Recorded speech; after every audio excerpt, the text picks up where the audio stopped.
Okay, great question. And a lot of that will center around the definition of what you say a prophet is. So in a general sense in the Bible, a prophet is somebody who speaks truth of God to culture.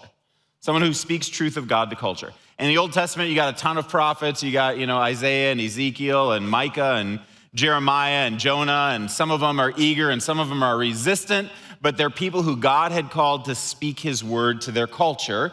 And those are the most famous of the prophets. In the New Testament, it lists spiritual gifts that people might have in places like Romans chapter 12, 1 Corinthians chapter 13. And it's 1 Corinthians chapter 12 and Romans chapter 12 list the spiritual gifts. And among them, they list the gift of prophecy. When Paul is encouraging the Corinthians in 1 Corinthians chapters 11 through 14, they talk about prophecy being a part of the worship experience in the New Testament. So the easy answer to are there still prophets today is yes. Oftentimes we don't do a great job of developing that spiritual gift of people who see with clarity and speak truth to culture. But there certainly are people who have that gift and have the ability to be able to speak that kind of truth into culture.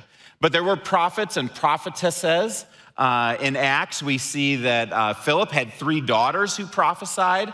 And so in the New Testament, prophecy happens among men and women, just like it did in the Old Testament. And I think there's an important role for that today. We live in a culture that I would say is increasingly messy and is changing faster than any culture in the history of the world because of the increase of knowledge and technology moving forward so fast. So having people that have divine insight and moral insight into our culture that can speak the truth in ways that are clear and persuasive is very, very important. So if that's a gift that you've got, I would encourage you to use that gift, develop that gift, grow in that gift, because we need prophets in the church today. Oh, the other thing that I would say about it is that some people think of the idea of prophet as somebody who tells the future, who gives a prophecy about the way things are going to be.